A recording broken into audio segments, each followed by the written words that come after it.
আসসালামু আলাইকুম, আসাদুল্লাহ বলছি ডক্টরসমেট্রিমনিবিডি.com ও ডক্টর কনসালটেন্সি.com এর ওনার, ফাউন্ডার, ডিরেক্টর, চেয়ারম্যান, সিইও। তো আজকে যে বিষয় নিয়ে আলোচনা করবো সেটা হলো যে প্রাইভেট বেসরকারি মেডিকেল কলেজের কি একটা ওয়েটিং লিস্ট দিয়েছে, সেটা হচ্ছে মেধা ও অসচ্ছল কোটা। বুঝতে পারছো? তো আমরা জানি যে প্রথমে একটা লিস্ট প্রকাশ করেছিল, যে সেখানে দেখলাম যে 394 জন সিলেক্ট হয়েছে যে কোনো মেডিকেলে এমবিবিএস ও বিডিএস এ ভর্তি হওয়ার জন্য। বুঝতে পারছো? সেটা একটা টাইম লিমিট দিয়েছিল 2-3 দিন। সেখান থেকে অনেকেই ভর্তি হতে পারেনি, অনেক কলেজ পাইনি। বুঝতে পারছো বিষয়টা? তো বিষয়টা হলো যে তারপরে যারা যারা পায়নি ওদেরকে কিন্তু একটা স্বাস্থ্য দপ্তর একটা মেল করার একটা সুযোগ করে দিয়েছিল। মেল করলে তখন ওরা অটোমেশন সিস্টেম প্রক্রিয়া তখন ওদেরকে যে কোনো না কোনো একটা মেডিকেল কলেজ দিয়ে দিবে। বুঝতে পারছো বিষয়টা? তো এই ঘটনার লিস্ট আজকে প্রকাশ করলো। আমরা সেখানে দেখতে পারলাম যে এমবিবিএস এ সুযোগ পেয়েছে 25 জন স্টুডেন্ট। বুঝতে পারছো? 12টা মেডিকেল কলেজে এখনো 25টা সিট ফাঁকা আছে। ওই 25টা সিটের লিস্ট দিয়েছে, কারা কারা ভর্তি হতে পারবা এই স্টুডেন্টদের একটা লিস্ট দিয়ে ফেলেছে। বুঝতে পারছো? 12টা মেডিকেল এমবিবিএস শুধু এই 25টা সিট ফাঁকা আছে 12টা মেডিকেল কলেজে, রাইট? তারপরে বিডিএস এ ফাঁকা আছে তোমার কি প্রায় 35টা সিট। বিডিএস এ মেধা অসচ্ছল কোটা সিট আছে 68টা, তার মধ্যে 35টা সিট ফাঁকা আছে। এই 35 জনের আবার লিস্ট দিয়েছে এই বিডিএস এ যে ডেন্টাল কলেজ ও ইউনিটগুলোতে সিট ফাঁকা আছে। তো এই মোট 60 জনের একটা লিস্ট দিয়েছে এমবিবিএস ও বিডিএস এ মেধা অসচ্ছল কোটার একটা ভর্তির যে যারা যারা বাকি ছিল। বুঝতে পারছো? ওদেরকে ভর্তি হতে হবে আগামী 30 এপ্রিলের মধ্যে। ভর্তি কার্যক্রম সম্পন্ন করতে হবে বিকাল 4টার মধ্যে।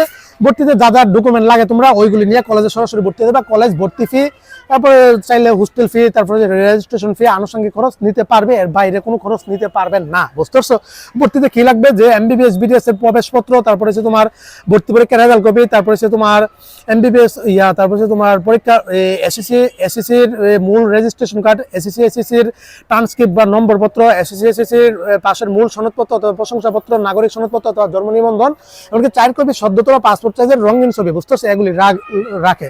প্রশ্ন হতে পারে যে ভাই 394 জন থেকে যারা যারা লিস্ট দিয়েছে ওরা সবাই তো ট্রান্সফার কথা, কিন্তু সবাই চান্স পায়নি কেন? যারা যারা মেল করেছে আমরাও তো কোনো কলেজ এখন পাইলাম না কেন?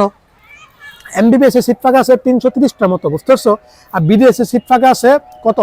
বিডিএস এর সিট ফাঁকা আছে তোমার প্রায় 68টার মতো। এখানে কয়টা সিট হলো?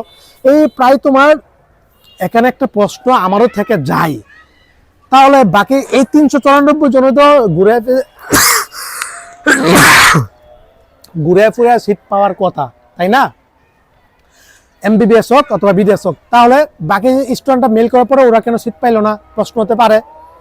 এখানে দুইটা প্রশ্ন, এক হয় লবিং হয়েছে, এখানে নাম ছাড়া কাউকে ভর্তি নিয়েছে, 2 অথবা যেহেতু এখানে নোটিশ লেগে আছে আরো বাকি 33 জনকে কি পরবর্তীতে কি ভর্তি হওয়ার পরে ক্লাস শুরু হওয়ার আগে পরে আবার 33 জনকে নাম দিয়ে দিবে বিডিএস এর জন্য। বুঝতে পারছো?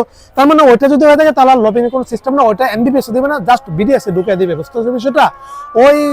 এটা হবে এই 394 জন আছে যারা আছে ওরাই চান্স পাবে, ওরাই পড়ার সুযোগ পাবে। এই এখন যে 25 জনের লিস্ট দিয়েছে, এখান থেকে যদি কেউ ভর্তি না হয়, যদি সিট ফাঁকা থাকে এমবিবিএস অথবা বিডিএস, তখন ওদেরকে হয় সরাসরি এসএমএস এর মাধ্যমে ভর্তি সুযোগ করে দিয়ে দিবে অথবা একটা নতুন লিস্ট প্রকাশ করবে। বুঝতে পারছো? ওয়েটিং লিস্ট, ওটা সর্বশেষ। যদি সিট ফাঁকা থাকে, সিট ফাঁকা না থাকলে কোনো কিছু দিবে না। এখানে সব কার্যক্রম শেষ। ক্লাস 3 তারিখ থেকে শুরু হয়ে যাবে, আর 3-4 দিন পর থেকেই। সবার জন্য শুভকামনা রইল, সবাই ভালো থাকো, সুস্থ থাকো। মেধা অসচ্ছল কোটায় আর ভাইবা তো দিয়েছিল স্বাস্থ্য দপ্তরে প্রায় 607 জন থেকে 537 জন, মানে ভাইবা দিয়েছিল 537 জন থেকে 394 জন ফাইনালি সিলেক্টেড হয়েছিল। বাকিরা কিন্তু বাদ, বাকি আর যে 140 জনের মতো আছে ওরা আশা রাখো না ভাই, তোমাদের আর হবে না। আর বাকি কি 394 জন থেকে হাতে গোনা কিছু জন স্টুডেন্ট এখনো কোনো মেরিট কলেজ পাইনি, এই লিস্টও নাম আসেনি। তোমরা হতাশা হয় না, স্বাস্থ্য দপ্তরের সাথে সরাসরি যোগাযোগ করো, কথা বলো, তোমরা একটা ব্যবস্থা করে দিবে না। আর না হলে তো কিছু করার নাই ভাই, ভাগ্য।